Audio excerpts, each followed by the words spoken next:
On se réveille un jour et on se retrouve dans un corps. Je pense que vous avez compris que je ne parle pas d'un mort. Je parle de ses yeux, de ses jambes, de cette tête, ou même de cette peau, peut-être noire ou claire. Je pense que vous avez compris que je parle de la chair. Les hommes dominent sur toute l'humanité. Mais il y a un point qu'on oublie souvent, une réalité. C'est que la nature humaine, dans toute sa puissance, ne peut assujettir la chair. Tout remonte depuis le moment où Adam et Ève ont désobéi à Dieu. Alors le péché est entré dans le monde.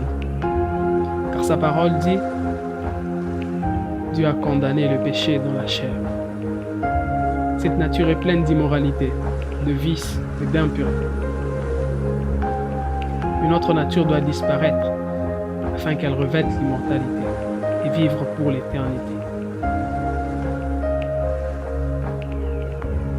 Dans ce monde, certains disent « La vie est courte, faut en profiter ».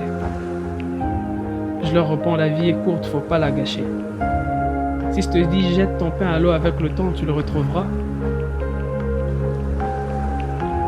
ça paraît insensé pour toi, mais avec le temps, tu comprendras.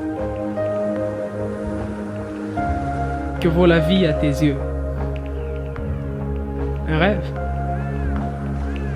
Peut-être tu penses que tu te réveilleras déjà vieux. C'est une croissance, un éphémère passage. Honte à nous car nous l'avons transformé en un carnage. Nous pouvons réellement constater que Dieu est près de nous, seulement si nous comprenons combien nous étions loin de lui. Oh la chair, talon d'Achille. Oui, c'est difficile, je sais. La chair est faible certainement. Mais au plus profond de moi, j'aimerais vaincre ce raisonnement. Revêtir la pensée de Christ, son esprit.